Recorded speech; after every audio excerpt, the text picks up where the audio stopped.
दोस्तों, आज हम दुनिया के एक ऐसे सुधार गृह की बात करेंगे जिसे लोगों को सुधारने के लिए बनाया गया, जहां लोगों को नई ज़िंदगी देने की नाकाम कोशिश की गई। इसका तो कोई सही आंकड़ा नहीं मिल पाया कि कितने लोगों को इससे फ़ायदा हुआ, लेकिन एक बात ज़रूर हुई कि ना जाने कितने लोग यहाँ काल के गाल में समा गए। ये जगह जो लोगों को नई ज़िंदगी देने के लिए बनाई गई, वो जगह लोगों के दर्द, खून और चीखों से भर गई और मौत ने खुलकर इस पेनिटेंशियरी सुधार गृह में तांडव किया। ये दुनिया का पहला ऐसा सुधार गृह था जहां मौत का खेल हुआ, और आज भी सुधार गृह की दीवारों में उन मौतों को बड़े ही आसानी से महसूस किया जा सकता है।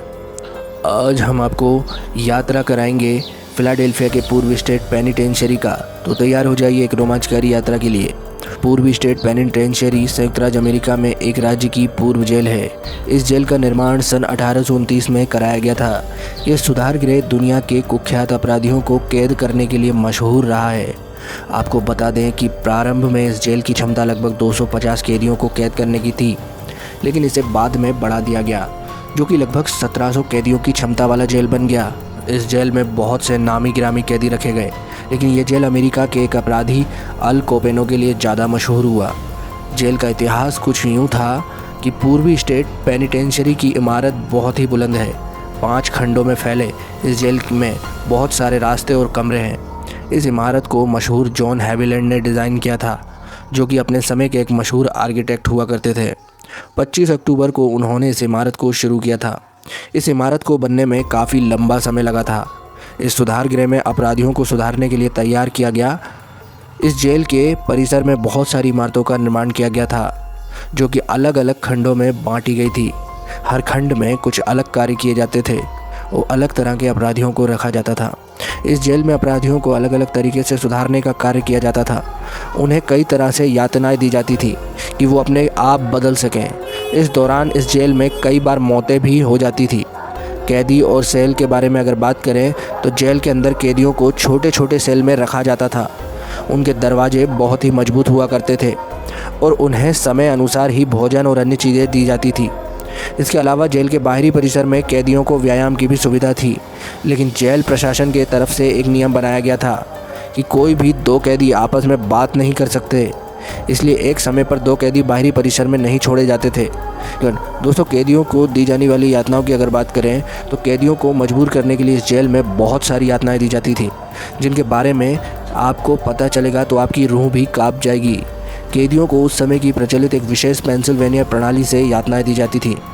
इस प्रणाली में कई तरह के चरण होते हैं और अलग अलग कैदियों को अलग अलग यातनाएं दी जाती थी।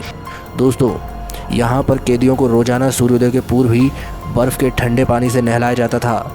उन्हें ये सख्त हिदायत दी गई थी कि जो भी बर्फ़ में स्नान नहीं करेगा उसे दूसरे सज़ा से गुजरना होगा।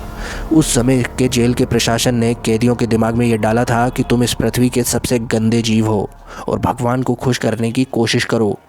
आप खुद सोच सकते हैं कि रोज़ाना बर्फ़ के पानी से नहाना कितना कष्टदायक होगा। उसके बाद कैदियों को कपड़े के तौर पर महज एक चीर दे दिया जाता था।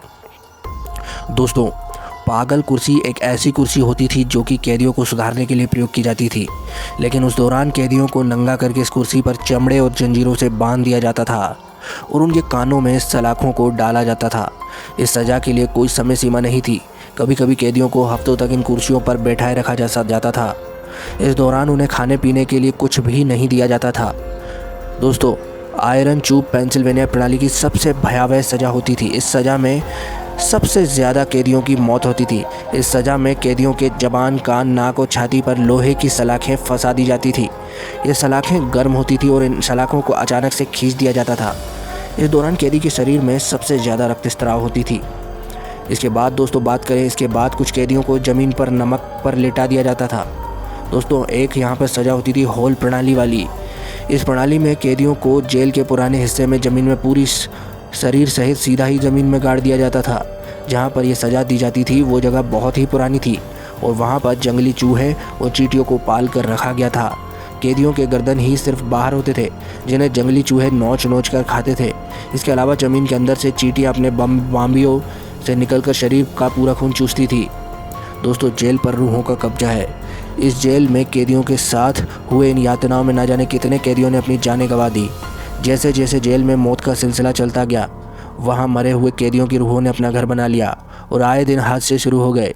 ये इमारत न जाने कितनी आत्महत्याओं, हत्याओं और मौतों की गवाह है। इस जेल में कैदियों को मानसिक रूप से प्रताड़ित किया जाता था और उन्हें मौत की तरफ धीमे धीमे धकेला जाता था। इस इमारत का चौथा ब्लॉक सबसे ज़्यादा भयावह है। यहाँ ऐसा माना जाता है कि आप कभी भी इसकी दीवारों से अजीब कीड़ों को निकलते देख सकते हैं। इसके अलावा रूहों का सबसे ज़्यादा बसेरा यहीं है। आज भी लोग यहाँ पर लोगों के चीखने और खून से लथपथ ज़मीन पर तड़पते लोगों के सायों को देख लेते हैं। यहाँ एक ऐसा कमरा है जहाँ पिछले 140 सालों से एक पुराना ताला लगा हुआ है, जिसे कभी कोई खोल नहीं सका। ऐसा माना जाता है कि एक बार इस ताले के बंद होने के बाद एक कारीगर ने इसे खोला था। ताला जैसे ही खुला और उसने दरवाज़ा खोला, उसने एक साथ इतनी ज़्यादा चीखें सुनाई दी और ज़मीन पर अपने ही सिर, हाथ और पैर लेकर लोगों को रेंगते देखा। इसके बाद उसे दिल का दौरा पड़ा और मौके पर ही उसकी मौत हो गई। इस हादसे के दौरान उसने दरवाजे को बंद करने की पूरी कोशिश की थी, लेकिन दरवाज़ा पूरी तरह बंद नहीं कर पाया था। दोबारा दरवाजे को बंद कर दिया गया और आज भी वो ताला लगा हुआ है।